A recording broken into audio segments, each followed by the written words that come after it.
Hello, my beautiful diamonds. Yes, this is black and white. You know, I made a video previously talking about how you can always tell. Excuse me, let me get this on to do not disturb. Okay, my darlings, we are back. Hopefully, we're still running. Yeah, you know, I have a video show me where a man spends his money, and I'll show you what he values and what's very important to him. And I'm listening to Shonda, and she's making some very, very valid points when it comes to these men and how they want everything, but they hardly want to give anything. Let's listen in. Does he have So I just saw a man who was being interviewed, and he was talking about how he has plenty of money, how he makes over six figures. And even with all of that being said, he still isn't willing to provide for a woman financially. He says he could be like one bad deal away from losing it all. So he doesn't want someone who requires him to provide. Now, the thing about it is a man will say all of that and still expect a woman to provide them with a nice meal at night. Expect a woman to provide them with intimacy. Expect a woman to provide them with a clean home. Expect a woman to provide them with good care for their children. The issue isn't that a man only wants a woman to love him. That's not what it is. They want you to love them in exchange for nothing on their part. What I think the issue is with some of these men nowadays is they want something for nothing. And they'll call you masculine, they'll call you a gold digger, they'll call you any and every name in the book if you don't sign up for this horrible deal that even they wouldn't take. When a man truly loves you, he loves you with everything that he has. His time, his energy, even his money. Some men don't want to talk about that part. So I just saw a man who was being interviewed, and he was talking about how he... You know, I was looking at this man. You know, I don't really particularly care for him because I think he's trying to cripple women. But he says he pays his wife $250,000 a year. Let me get that video for you. Let me share that with you. Okay, I found it. Here we go.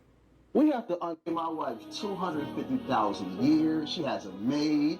She has a chef. She has a personal...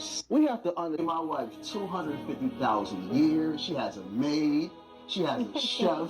She has a personal stylist. It's my job from the bottom of her feet to the top of her head to maintain her because she is a gift from God. That $250,000 goes into an account that I have no access to, only her, but she has her name is on every bank account that I have and every business that I own. Why? Because again, this is my gift from God. And the way I treat her is me praising God and thanking God. They're not only doing this over there in the Middle East, we're doing this over here too. And there's good brothers that love to maintain their women. Why? Because my money is her money and her money is her money. Who said that to you, y'all? God. God. So if you ain't maintaining your woman, you don't have to do it $250,000. But it should be your job to maintain her. Me, I just like to do it big because my woman's a blessing. She's a big blessing.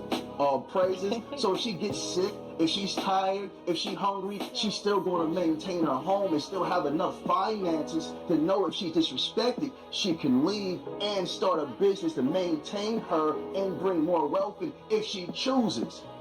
It's an option for her to do something for me. She doesn't have to. It's not mandatory.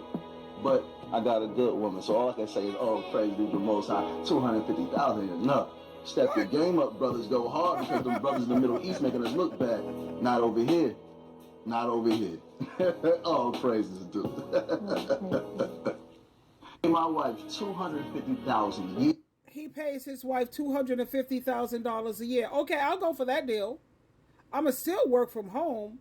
But if you want to pay me $250,000 a year, that goes in my bank account. You have no access to it whatsoever. I'll sign up for that deal.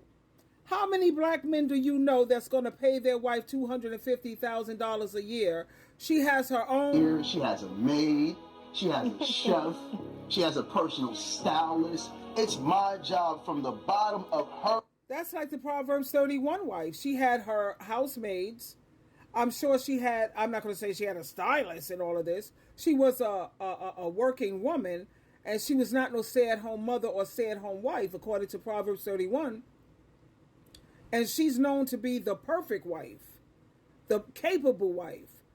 What this guy is trying to sell, I think he's trying to cripple women and trying to get women to depend on men because, like I stated in my other video, this is the one that I have on Facebook, a lot of men are realizing that most women don't need them financially, so they're trying to get women back in that arena. And he's when something normally sounds too good to be true, usually it is. So you can't trust that. What I'm focusing on and what I'm paying attention to is right here. This is what I'm focusing on and paying attention to, and so should you. Don't be gullible.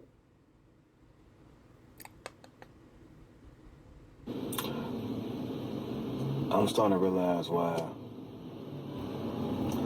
a lot of these women out here are single and for so long. And it's all making sense now because when they got their own money, their own car, own house, great credit, they're at peace, they love themselves. I mean, what more can you offer them? I mean, they got everything. They don't need extra, you know what I'm saying, baggage with them at that point. It's like you walking towards a woman to go talk to her. She walking towards you, but she looking at you, but she's not. She's looking right through you. You basically in the way at that point. You just in the way.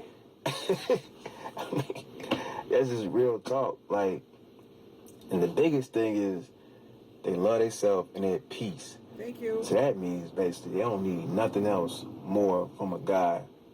You know what I'm saying? What else can you offer them? And I feel like those are the most unimpressed women ever to impress. It's gonna be hard, man, because they good. Man, now I see why, man. So now this is the man that I'm paying attention to. I'm not listening to all these men saying, no, you don't have to work anymore. Your money is your money. My money is our money. That's a setup. How many black men do you know making six figures? Because that's what a lot of these women are insisting on. I want a black man. Yeah, how many of them do you know? What percentage do you think can afford to pay their wife $250,000 a year? She has her own maid. So what is she doing around the house? What is she doing? Focusing on raising the kids? It's not about quantity time. It's about the quality of time.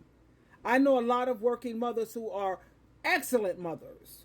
Both of my children are very successful children. And I was not a stay-at-home wife or mother always. Like when I was pregnant, I had to take some time off, maternity leave, you know, when they're ready for daycare. And then I was breastfeeding. So you had to do all of that. But the moment my children were at the age where they can do daycare it was. But anytime somebody's trying to sit around here and he's constantly trying to push this agenda, you got to say, what's going on? Because as you see, the second guy, women are starting to be financially independent. They have their own home, their own transportation, credit looking great. They have peace. These women are at peace. I know that woman at that house. That man controls not only her, he controls her whole life, and she probably don't mind sharing his eggplant. He probably have community eggplant, and she looks the other way. Hey, he's paying me $250,000 every year. I got my own maid. I got my own this. Trust me, there's more to this that meets the eye. Don't believe the hype, ladies. Don't get pulled in and be a sucker listening to this circus clown. That's what I call him. Because I keep thinking that he keeps trying to cripple women. He keeps trying to make you dependent. Because when you're dependent, you have to put up with a lot of abuse and a lot of crap. Twinkle, twinkle, twinkle. I still would like a man who's paying me $250,000 a year. Hello.